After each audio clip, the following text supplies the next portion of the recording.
ഇസ്രയേലിന്റെ തുറമുഖ നഗരമായ ഹൈഫ ഇറാൻ മിസൈൽ ആക്രമണങ്ങളുടെ പ്രധാന ലക്ഷ്യമായിരുന്നു. ഇസ്രയേലിലെ ഏറ്റവും വലിയ തുറമുഖമാണ് ഹൈഫ. ഹൈഫയിൽ ആക്രമണമുണ്ടാകുമ്പോൾ അതിന്റെ പ്രഹരം പലയിടത്തും വീശുന്നുണ്ട്.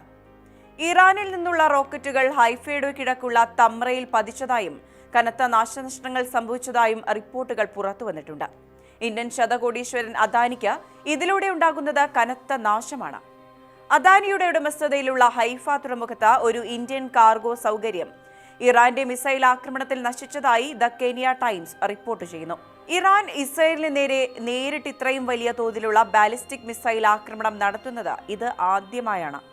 ആക്രമണത്തിൽ 10 ആളുകൾ കൊല്ലപ്പെടുകയും 200-ലധികം ആളുകൾക്ക് പരിക്കേൽക്കുകയും ചെയ്തിട്ടുണ്ട്. 35-ലധികം ആളുകളെ കാണാതായിട്ടുണ്ട്. സംഘർഷം തുടരുന്നതിനാൽ ഹൈഫ തുറമുഖം വഴിയുള്ള ചരക്കു നീക്കം തടസ്സപ്പെടാനുള്ള സാധ്യത ഏറെയാണ്. ഇസ്രയേലിലുടനീളം അദാനി ഗ്രൂപ്പ് വ്യാപക നിക്ഷേപങ്ങൾ നടത്തിയിട്ടുണ്ട്.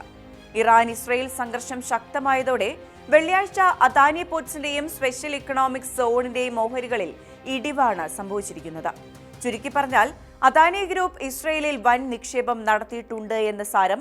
ഇത് വലിയ നാശനഷ്ടത്തിലുമാണ്. മിഡിൽ ഈസ്റ്റിലെ സംഘർഷം നിലവിൽ ഇറാനും ഇസ്രയേലും തമ്മിലുള്ള വലിയ സൈനിക ഏറ്റുമുട്ടലിലേക്ക് നീങ്ങാനുള്ള സാധ്യത വർദ്ധിക്കുന്നുണ്ട്. ഇസ്രയേൽ പ്രതിരോധ സ്ഥാപനങ്ങളുമായുള്ള ഉയർന്ന ഓഹരി പ്രതിരോധ സംരംഭങ്ങൾ അദാനിക്കുണ്ടെന്ന് റിപ്പോർട്ടുകളുണ്ട്. 2023 ജനുവരിയിലാണ് 4.1 ബില്യണിന്, അതായത് ഏകദേശം $1.15 ബില്യൺ ഇസ്രയേലിന്റെ ഹൈഫ തുറമുഖം അദാനി ഏറ്റെടുക്കുന്നത്. സർക്കാർ ഉടമസ്ഥതയിലുള്ള ഹൈഫ തുറമുഖം 2021 ജൂലൈയിലാണ് വിൽപ്പനയ്ക്ക് വെച്ചത്. അദാനി ഗ്രൂപ്പിന്റെ നേതൃത്വത്തിലുള്ള ഒരു കൺസോർഷ്യമാണ് തുറമുഖം ഏറ്റെടുത്തതെന്ന് ഇസ്രയേലിന്റെ ധനകാര്യ മന്ത്രാലയത്തിന്റെ അറിയിപ്പിൽ പറയുന്നുണ്ട്.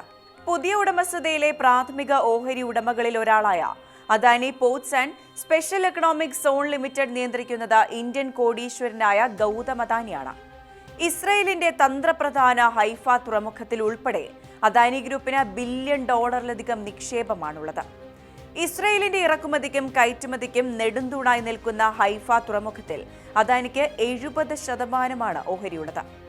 അദാനി പോർട്സിന്റെ കാർഗോ കൈമാറ്റ വരുമാനത്തിലെ 3% ഹൈഫ തുറമുഖത്തിൽ നിന്നാണ് ലഭിക്കുന്നത്.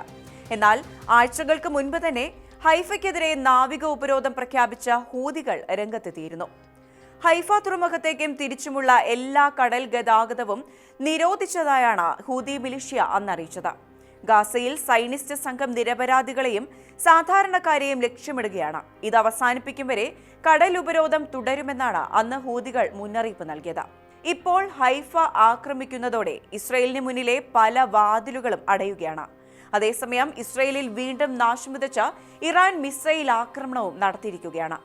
മധ്യ ഇസ്രയേലിലെ ബാറ്റിയാം, ടെലവീവ്, കിഴക്കൻ ഹൈഫയിലെ ടാമ്ര തുടങ്ങിയ മേഖലകളിലാണ് ഇസ്രയേൽ ഇത്തവണ മിസൈൽ ആക്രമണം നടത്തിയത്.